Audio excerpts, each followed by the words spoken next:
mucho tiempo y yo creo que mejor lo vamos a ir metiendo poco a poquito mientras vamos trabajando algún tiempo trabajar. Les voy a preguntar algunas cositas de los antibióticos.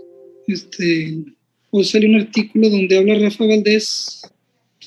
Rafita Valdés es un amigo mío, es más chico que yo por unos 4 años, es infectólogo, es el encargado del Citibanamex, es el director de antibióticos de Pfizer, es un fregonazo. Rafa es de aquí de Torreón, egresado de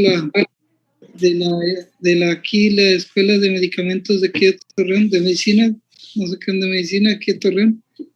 Es un geniecito, ¿verdad? Y es buenísimo, buena onda. Rafa es un profesor reconocido a nivel nacional y pues da mucho orgullo que sea de aquí de Torreón. Creo que es el mejor infectólogo que hay, de los mejores infectólogos del país. Él es Rafa, un excelente infectólogo, buen cuate. Entonces, hoy habla sobre, en el siglo habló sobre el problema de la resistencia bacteriana a nivel mundial. Luego les voy a dar una sesión de esto porque creo que eso sí va a ser importante para que tengan conciencia, probablemente después de hablar de neumonía. Va a ser una sesión, así nada más yo se las voy a presentar y para que agarren más o menos la onda lo que es. Que esta Gloria, llegamos a los 40, bueno, vamos a empezar y los que se van agregando, pues los agregamos. Muchachos, vamos a basarnos un poquito en el libro Short Course, donde vienen algunas preguntas importantes. Hay algunos objetivos. La neumonía adquirida en la comunidad es algo muy serio. O sea, toda la infección de pulmón es algo muy serio. Decía Osler hace más de 100 años que la neumonía era el capitán de los caballeros de la muerte. Y en ese tiempo, hace 100 años, no tenían antibióticos. De hecho, los primeros antibióticos surgieron en 1925-30 por ahí con las sulfas o los arsenicales. Pero ya la era de antibióticos propiamente dicha fue cuando surge la penicilina con Fleming. ¿Y por qué hago esto? Porque en el tiempo que decía Osler que la neumonía era el capitán de los caballeros de la muerte, hoy que tenemos tantos antibióticos, la neumonía sigue siendo entre las principales causas de muerte, entre las primeras 10 en el mundo. No quiere decir que los antibióticos no sirven, no, sí, sirven mucho, pero no los hemos usado bien. Este es un primer que se los voy a pasar en estos días. Es una revisión de Nature Reviews, si lo pueden buscar. Si no, se los consigo para el rato, más tarde se los mando, para que tengan una excelente revisión de lo que es la neumonía. Lo malo es que mezcla neumonía, pues todas comunitaria de varias, pero bueno, vamos a tratar de ver algunas cosas según el short course. A ver, aquí vienen unas preguntillas chafas así rápido. ¿Cuáles son los factores que ustedes, cuáles son los factores que hacen que ustedes los predispongan a una neumonía? ¿Qué me dicen? Como preguntas generales. ¿Supresión del sistema inmune? ¿Dónde? Sí, muy bien. Que tengas alteraciones del sistema inmune, muy bien. ¿Qué más? Alcoholismo y tabaquismo. Excelente, Salma, muy bien. Alcoholismo y tabaquismo, muy bien. ¿Qué otras? ¿Qué más? ¿Obesidad? ¿Obesidad? Sí, claro, un poquito, sí, claro que sí, sí. De hecho, a los obesos les va un poco más mal en las neumonías siempre, lo vemos ahorita con COVID. Bien, muy bien. Pero factores de riesgo para qué, tabaquismo, muy bien, alcoholismo, muy bien. ¿Qué más? ¿Qué otras enfermedades producen riesgo? La inmunodepresión, muy bien. Sí. Está bien lo que me han dicho ahora. ¿Cuáles son los signos y síntomas que pueden, que nos ayudarían a diagnosticar una neumonía bacteriana o una viral. Qué rápido nos fuimos de una bacteriana viral a una viral, de bacteriana viral. ¿Cuáles son los signos y síntomas o pruebas diagnósticas que nos diagnosticar? Fiebre mayor a 38 grados. Más o menos, más o menos. Esputo. La expectoración, es de lo más importante la expectoración, muy bien. Acuérdense que la expectoración hablaría de una neumonía que produce un exudado inflamatorio, las virales casi no tienen.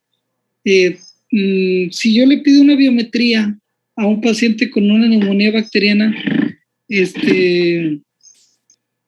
¿cómo están generalmente en las neumonías bacterianas los leucocitos? Fíjense. En la biometría ustedes todavía no tienen capacidad de hacer clínica mucha porque están en sexto, empiezan las clínicas. Pero a ver, pido una biometría y la biometría les voy a decir tiene 3 elementos importantes a analizar. Los leucocitos, que es la forma en que te peleas, la hemoglobina y las plaquetas. Pero les voy a preguntar algo importante. ¿Cuáles son las células que predominan en una... ¿Qué les pasa a los leucocitos en las neumonías por bacterias? ¿Quién me dice? Aumentan. Se llaman leucocitosis, ¿sí? La mayoría de las neumonías bacterianas aumentan los leucos y la mayoría de las infecciones virales bajan los leucos, producen leucopenia. Anótenlo eso, anótenlo. Segundo lugar, ¿qué tipo de células participan de los leucocitos en las neumonías bacterianas? ¿Quién me dice? Neutrófilos. Excelente, los neutrófilos, muy bien. ¿Y qué tipo de células participan en las neumonías virales? En las virales, neumonías. Linfocitos. Los linfocitos son contrapatógenos intracelulares, los dos linfocitos. Más que ahí hay leucopenia generalmente, porque ahorita estamos viendo en COVID, por ejemplo, en COVID ves linfopenia, linfos bajos. De hecho, un dato característico del COVID es que te bajen los linfos a menos de 1000 y si te bajan a eso, te está diciendo que es una neumonía grave la que viene por COVID. ¿Está bien? Pero pues es bien importante diferenciar porque ahorita les voy a decir por qué. Ok, vamos bien, pues se van a generar muchas dudas, vamos a tratar de expresarlas durante la plática. Y luego, ¿qué tan útil es una tinción de Gram para ver si es útil pedir una tinción de Gram en una neumonía? Sí. Sí, muy bien, porque permite ver qué bicho anda por ahí, ¿no? Como un gram positivo, gram negativo, ok, pero ¿alguien sabe si tiene que tener alguna característica la expectoración? ¿Alguien sabe? Para que digas, ¿sabes qué esa expectoración sí sirve o no? O sea... Coloración, cantidad. ¿Dónde? Es la coloración, la cantidad. La cantidad de expectoración. ¿De dónde creen que deba venir la flema? ¿De la boca o del pulmón? Si es una neumonía, ¿de dónde? Díganme. Del pulmón. Del pulmón. Todos están de acuerdo. ¿Cómo saben que una expectoración es de pulmón y no es de la boca? Se los puse muy difícil. Y se llama criterio de Murray.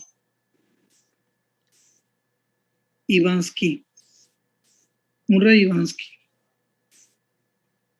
No se apuren, ¿ven? Entonces vamos a empezar a utilizar varias cosas. Murray-Ivansky, póngalo ahí, si no, se nos olvida durante el tiempo, es ver los criterios de Murray-Ivansky. ¿Está bien? O sea que ustedes echan una flema y entonces la chica de laboratorio busca unas células. ¿Cómo son las células de la saliva, muchachos? ¿Cómo son las células del epitelio de la saliva?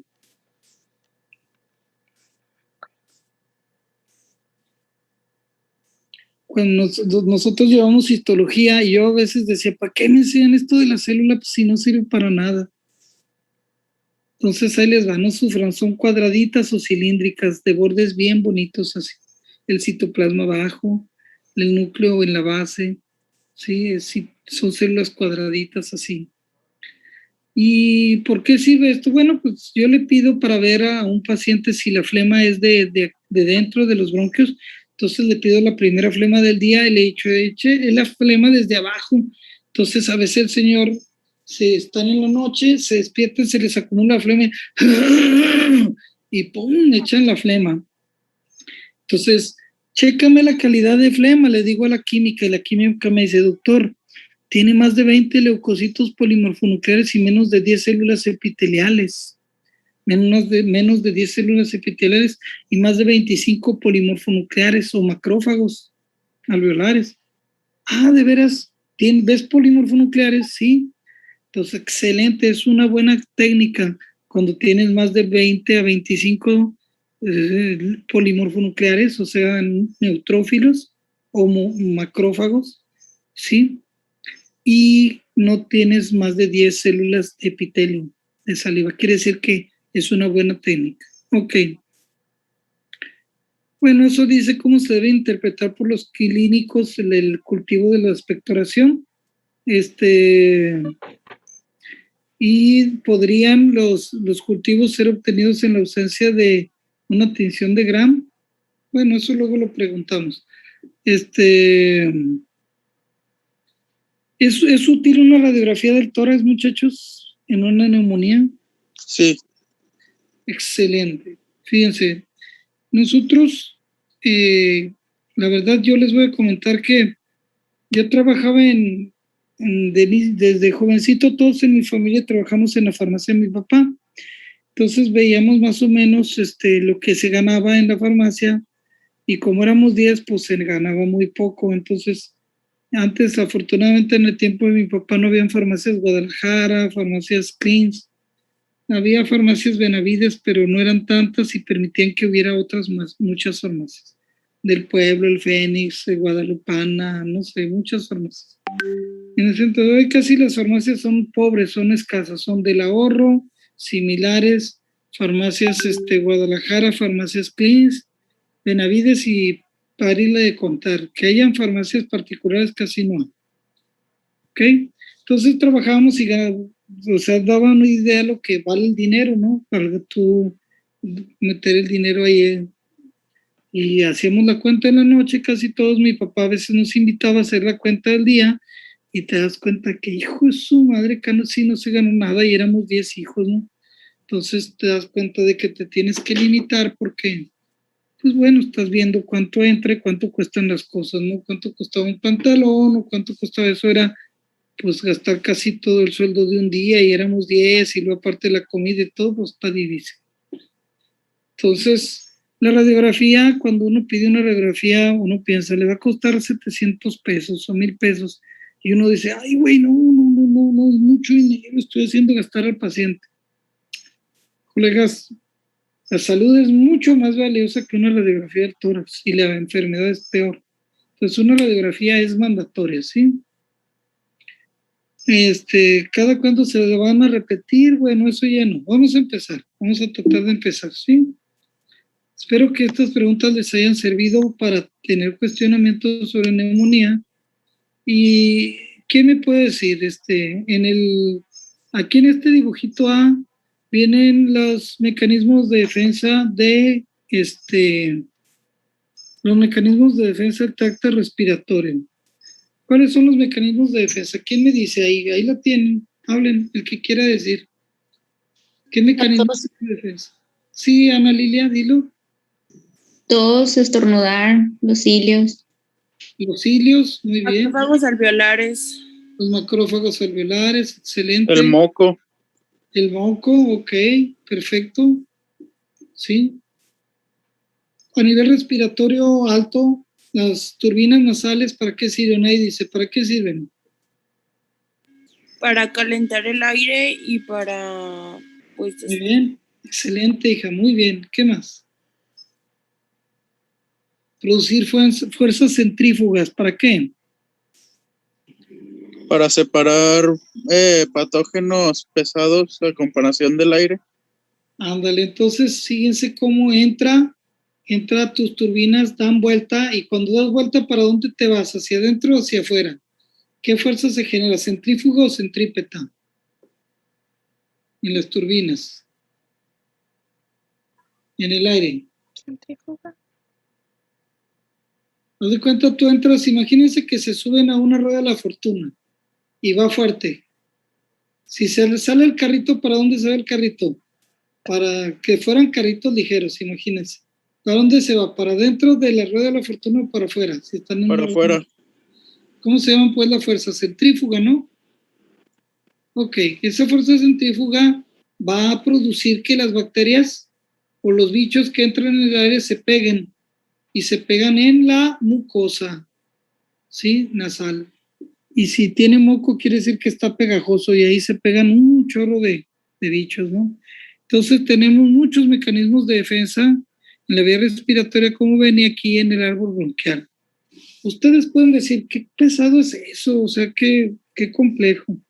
No, es bien bonito y es hermoso, o sea, es bien bonito, perdón, redundé, y es impresionantemente como un diseño, ¿no? El diseño de que entre el aire, lo calientas, como bien dijeron, y luego la fuerza centrífuga hace que se pegue el moco, las mucosas producen moco para que esté pegado ahí los bichos. Y entonces tenemos ya cuando llegan aquí la tos, alguien dice la epiglotis, para que no se regrese, llega la tráquea y ahí está el reflejo de la tos, los cilios que hacen que salga, ¿sí? Todo para afuera para que lo deglutas, ¿sí?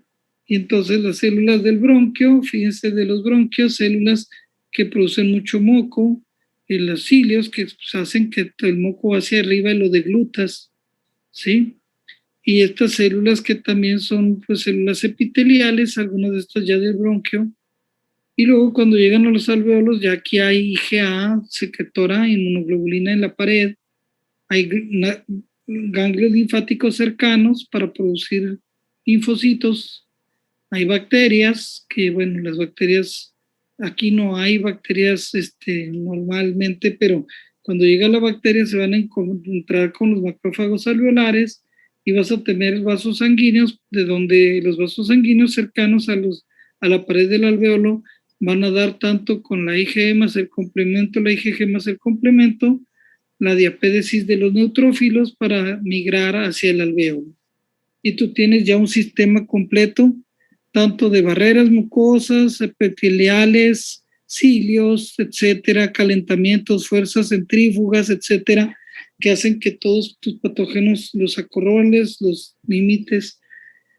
Y tienes también las vibrisas, donde se quedan pegados muchos bichos, etcétera. Entonces, y ya en el alveolo, pues hay también mecanismos de defensa. Y ahora aquí, factores que interfieren con las defensas. ¿Qué factores intervienen con la defensa? El aire frío. El aire frío, excelente. Limita la producción de moco, ¿sí? ¿Qué otra cosa hace cuando ¿Cuándo es más común las infecciones respiratorias? ¿En tiempo de frío o de calor? Frío. Tiempo de frío. De frío. Excelente. ¿Por qué? ¿Por qué? ¿Quién me dice por qué? Porque la gente se aglomera más en espacios cerrados y hay menos ventilación. Muy bien, excelente. Se contagian los virus. Muy bien, ¿eh? Y luego, aquí alguien habló de inmunodeficiencia, factores de riesgo, ¿se acuerdan? Entonces, personas con enfermedades crónicas, por ejemplo, los que fuman, rompen todos estos tejidos, están rotos, no produces bien el moco, tu epitelio está alterado. En las personas que les da sedantes, ¿no? Tienes mucha tos, vamos a darte un antihistamínico. Pácatelas, entonces ya estás medio sedado y ya no produces tanta tos. Híjole, los sedantes, ¿no? Problema. ¿Sí? Y luego ya en los viejitos, problemas de deglución en los viejitos, la producción del moco baja y todo esto se puede alterar. Entonces, ¿qué factores de riesgo podríamos decir? Si han aprendido de esto, está padre eso, ¿no? Entonces, vamos a ver, el árbol traqueobronquial, guárdenlo, es estéril. Las turbinas nasales atrapan las partículas, la epiglotis cubre, el moco ya todo, la tos expulsa a los bichos. Por eso yo casi no les doy antitusígenos, muchachos, de veras.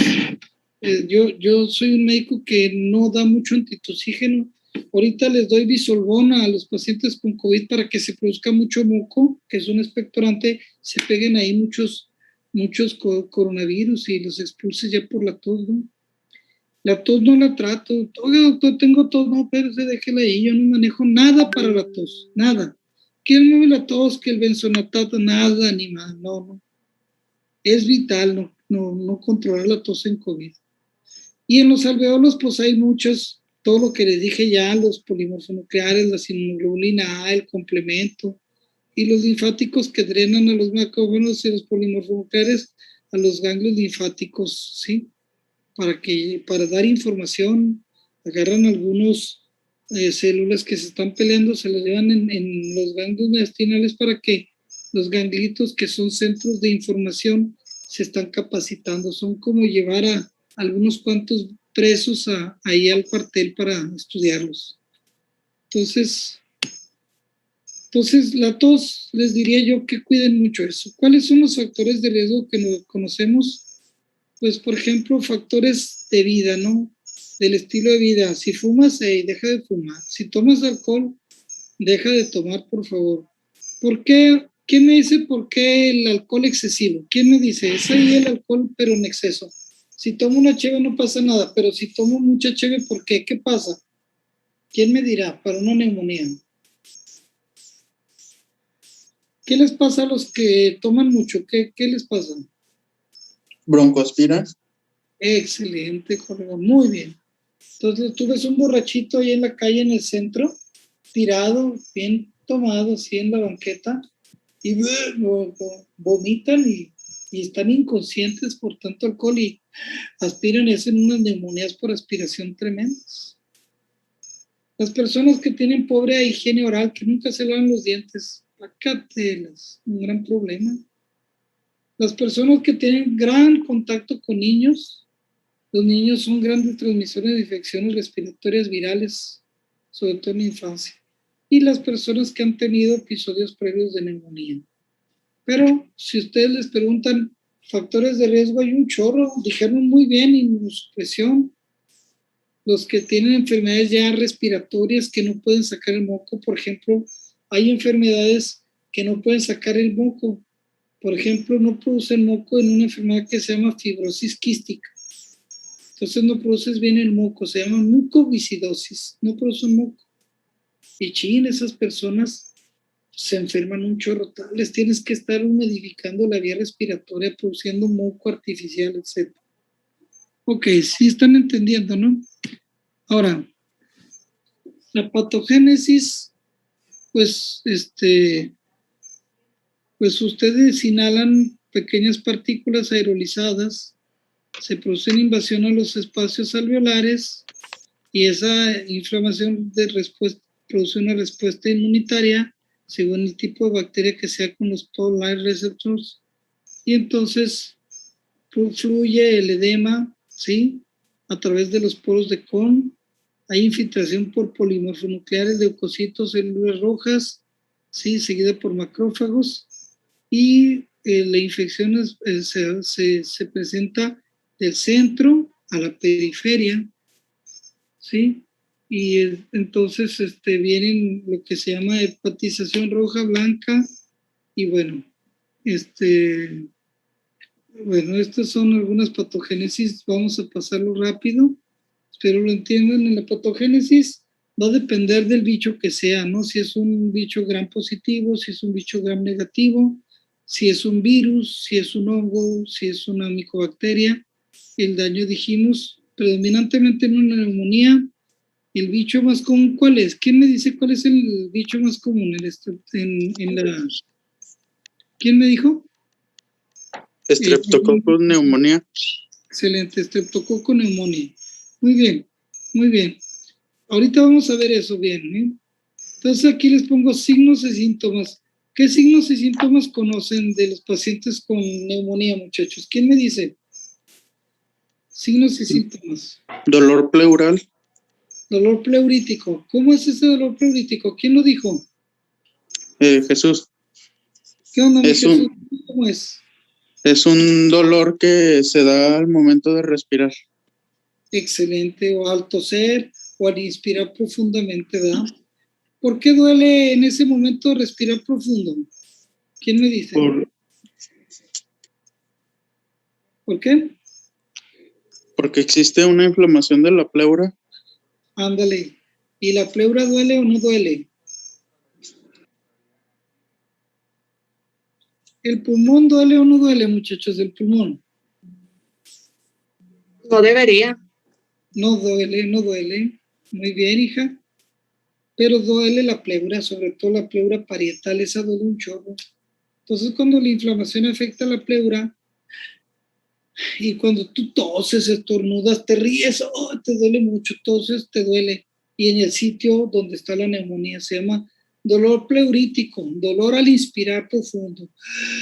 Ok, ese es uno. Dolor, muy bien, dolor pleurítico, muy bien. ¿Qué otro? ¿Qué otro dato hay en neumonía, muchachos? Fiebre. Fiebre, muy bien. ¿Qué más? Disnea. Disnea, muy bien. Ok, ¿qué más? Matidez, extractores. Estertores, muy bien, excelente, muy bien. Tos. Sí, la tos, importantísimo, casi siempre. Si es húmeda, pues te habla de bacterias probablemente extracelulares. Si es tos seca, probablemente dices es viral, pero probablemente digo porque puede empezar con una infección viral y luego se hace bacteriana. ¿Está bien? En este artículo de Short Course viene un caso clínico que lo vamos a analizar con ustedes al final de la sesión.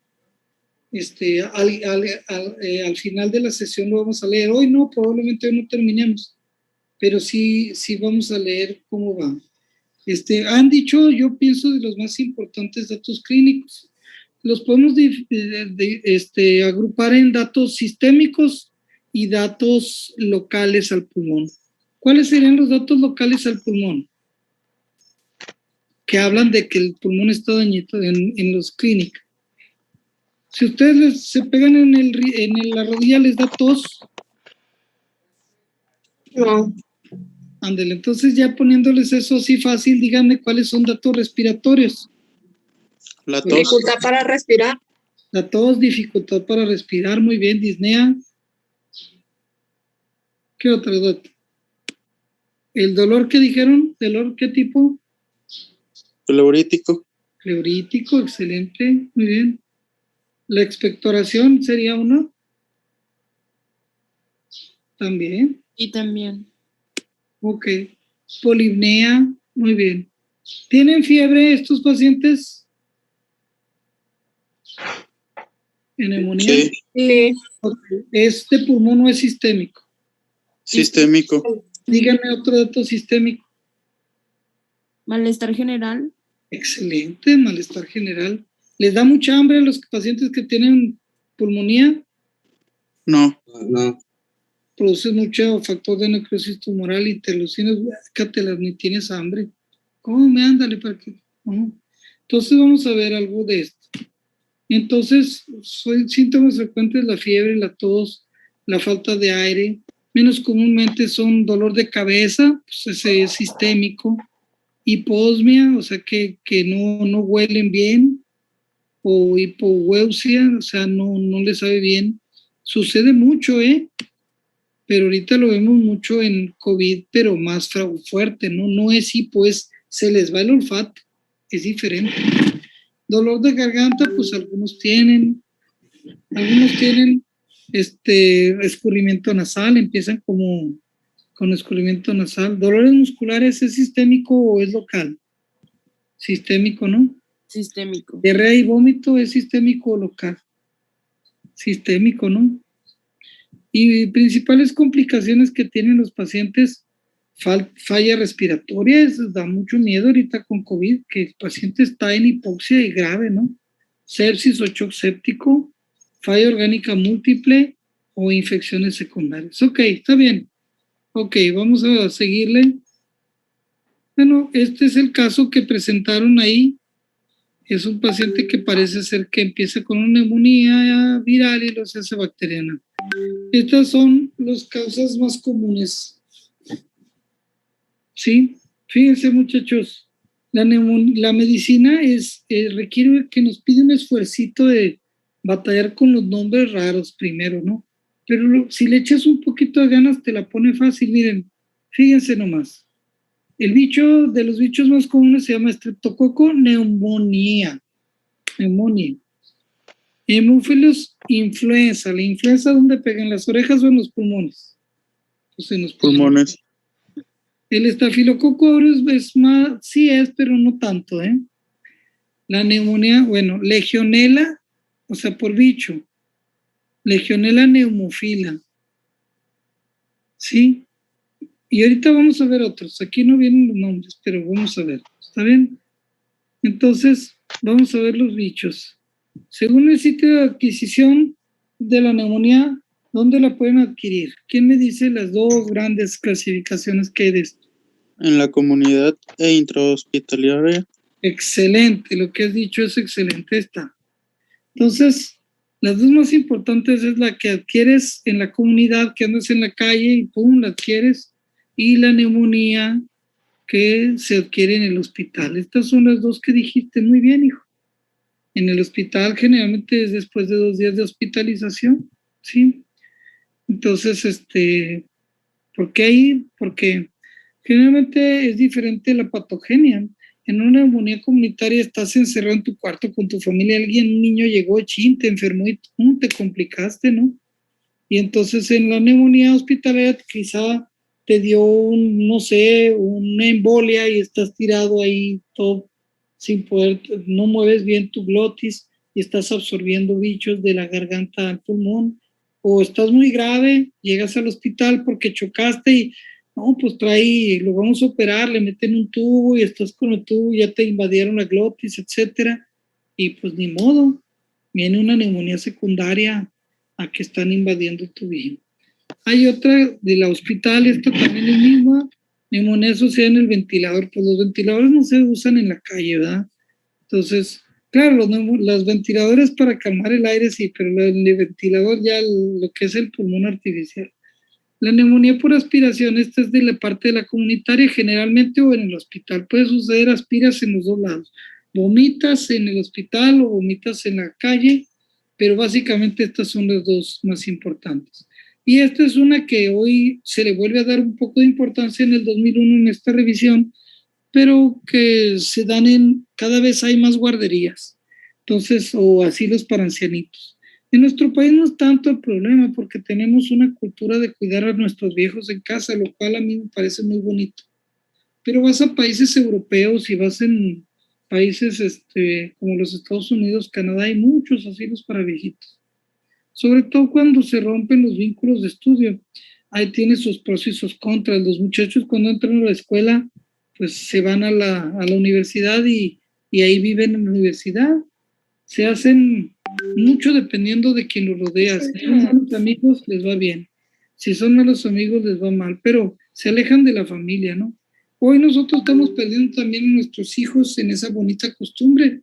Pues los tenemos que enviar por fuera, ¿verdad? Para que tengan un ambiente más seguro. Hoy estaba viendo que en las estadísticas de feminicidios, lo cual es muy triste, 10 mujeres fallecen en el día. Yo antes de todo también les quiero comentar algo. Quiero decirles en este momento que los estimo mucho, muchachos, y a veces puedo decir algunas cosas que pudiera ofender a algo. Mi esposa es de ingeniero químico y hace días me puso un video de una muchacha que le dice compañeros y compañeras o algo así. La muchacha dice, no me digas compañera, soy compañere. Entonces, bueno, quiero decirles que si alguna vez yo creo que estoy un poquito viejo, entonces no quiero hacerlos ofender a nodo. Cuando yo les digo compañeros, hablo de todos. Es un lenguaje inclusivo, de veras, si ustedes bien estudian la lengua española, que es hermosísima, pienso yo que el decir mexicanos abarca a todos. Deberíamos dejar de decir mexicanos y mexicanos como especie humana, ¿no? Especie humana, fíjense, es especie humana, ¿sí? Los seres humanos es una forma de incluirlos a todos. pero espero en Dios. Bueno, claro, es una forma de pensar mía y respeto todo lo que tengan, pero hoy estamos en un tiempo de como que se ha hecho muy complejo, ¿no? O sea, es muy fácil que yo te pueda dañar. Y créanme que con todo respeto, si alguna vez los hago sentir mal, no los quiero hacer. Sí, bueno, está bien. Entonces, la clasificación se clasifica de muchas maneras. Puede ser aguda o crónica. Fíjense que, por ejemplo, la tuberculosis no es una neumonía aguda. El bicho se replica tan lento que aparece 2, 13, 4 semanas después de tener contacto con la tuberculosis. En cambio, las neumonías bacterianas de volada, ¿no? Otra clasificación es si es típica o atípica. Las típicas, ustedes ya saben que es la producción de moco con mucha fiebre y tos productiva. Sería un dato muy importante. Y hay una consolidación generalmente en un solo lóbulo pulmonar. Las atípicas son de virus, generalmente como ahora el COVID. Y dónde fue adquirida, si es en la comunidad nosocomial, como dijimos, ¿no? Entonces, estas son las 3 básicas clasificaciones, pero eso es para que vayan anotando, hagan sus resúmenes, muchachos, siempre hagan resúmenes. Ustedes dicen, no necesito porque todo me lo grabo. Colegas, estoy seguro que si no repasan en la noche, yo les diría una buena técnica. Hoy en la noche, cuando vayan a ver a sus parejas sentimentales, antes de los besos, antes del faje que se dan, no se crean, de lo bonito que es el ser jóvenes, siempre hagan, o después de venir con la raza, con sus parejas o sus amigos, pónganse a estudiar, hagan sus resúmenes y hagan un estudio de a ver qué me quedó de duda, y si tienen duda lo pueden pasar, ¿sí? Entonces estábamos hablando de todo esto. La tos, el dolor torácico generalmente es fuerte, sugiere una afectación pleural, y pues lo producen todos estos virus, disnea, etc. Entonces, los pacientes que que respiran más de 30 veces por minuto, colegas, cuidado, hay factores de riesgo de que dices, este paciente está mal desde el inicio, se da uno cuenta. Si tienen alteraciones, luego lo vamos a ver por qué. Y a la auscultación vamos a ver en unas neumonías que se presenta en una neumonía típica y en una atípica. Eso lo vamos a ver más tarde, ¿sí? Pero guarden mucho esto, una frecuencia respiratoria mayor de 30 o un paciente que tiene la presión sistólica menor de 90 con un pulso de 125, no, ese paciente mándenlo rápido al hospital, se va a morir, ¿sí? Ok, entonces hay varios patrones. Cuando se afecta un solo segmento del lobar, cuando bronconeumonía afecta muchos campos pulmonares. Esta es una neumonía de los 2 sitios, es por estafilococo, ahorita lo vamos a ver luego. Luego les voy a preguntar por qué es lobar y no segmentaria. Las neumonías intersticiales, abscesos y nódulos. Yo creo que aquí nos vamos a quedar casi en las radiografías. Aquí tenemos uno, yo creo que aquí nos vamos a quedar, pero les voy a pedir que estudien muy bien neumonía en el short course y voy a ver si les mando el artículo. Yo creo que para mañana no terminarían el artículo nuevo del 2021. Hagan ese estudio de resúmenes y estudien en las noches, muchachos. Hagan sus resúmenes, apunten mucho, ¿sí? Es bueno volver a las técnicas antiguas